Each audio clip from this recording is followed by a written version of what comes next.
මෙන්න මේ විදිහට අයිසිං කරගෙන යනකොට අපේ ගෙදර මිනිස්සු නම් ටිකක් බය වුණා. මට අයිසිං ටිකක් මදි වුණ නිසායි මේ විදිහට කේක් එක පේන්නේ. ඔයා හදනවා නම් අයිසිං ටිකක් වැඩිපුර තවර ගන්න එච්චරයි. බටර් අයිසිං එක හදන විදිහ මේ වීඩියෝ එකේ අවසානයේ තියෙනවා. මල් ටිකක් ලෑස්ති කරගත්තා. ඉටිපන්දම් ටිකක් තියෙනවා. බය වෙන්නේ නැතුව මෙහෙම මල් ටික තද කරගන්න.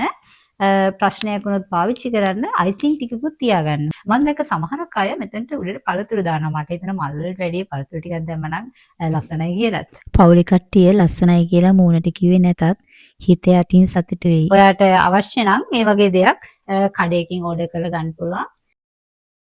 බොහොම අමාරුවෙන් අයිසිං කරගත්ත මේ කේක් එකේ ෆයිනල් ලුක් එක එන්නේ මෙන්න මෙහෙම තමයි.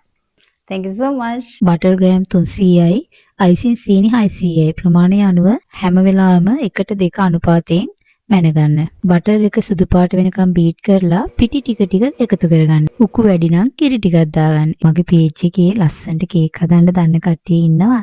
වැරදි අඩුපාඩු තියෙනවා නම් කියලා දෙයි කියලා හිතෙනවා.